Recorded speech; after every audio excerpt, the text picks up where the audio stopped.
L'Hermione est un voilier avec 2100 m² de voilure supporté par 4 mâts. On vous emmène là-haut.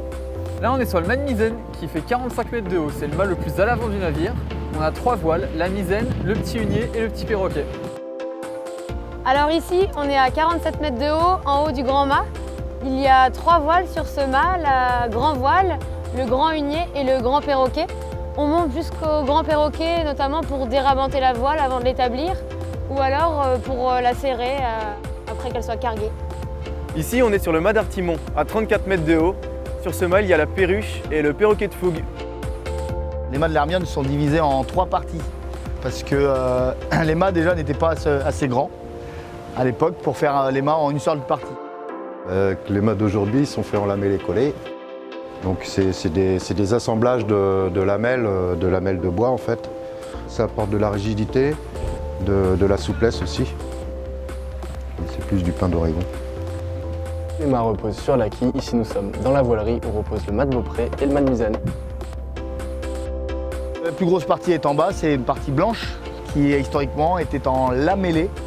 Donc pour éviter que l'humidité rentre dans ces collages, ils rajoutaient de la chaux, d'où la couleur blanche maintenant. Ensuite, au-dessus, on a encore des mâts un peu plus petits qui s'appellent les mâts de hune. Celles-ci sont rétractables, on peut les descendre en fait. Pour 2 raisons.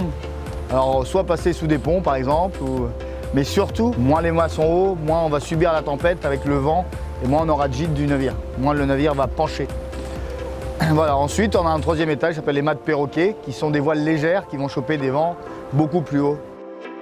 L'Hermione, c'est un 3 mâts et ici sur le Beaupré, on est sur le 4e mât en fait, du bateau. C'est le mât bonus.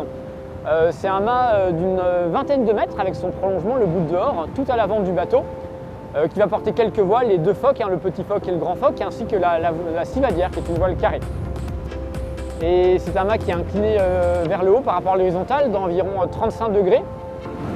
Et c'est aussi un mât qui est très important parce que c'est là que reviennent les systèmes de haubanage vers l'avant, ce qu'on appelle les étais, qui maintiennent les autres mâts du bateau. Donc c'est une pièce très importante du gréement. Ici, on est au mode pavillon. Il ne se porte pas de voilure, mais les pavillons français. Ça va de 2 à 108 mètres carrés. Alors les vergues, ce sont les esparques horizontales, noires, qui sont en pin Douglas. Ces vergues-là vont supporter la voilure, des voiles carrées. Ça permet d'avoir une voilure plus sur l'extérieur des mâts, forcément. Donc ces voiles carrées, là, il y a l'avantage, c'est qu'elles sont très puissantes quand on va dans le sens du vent. À l'époque, les voiles modernes et donc triangulaires ou marconi, comme on dit aujourd'hui, n'existaient pas. C'est pour ça, c'est toute la particularité de manœuvrer l'Hermione aujourd'hui.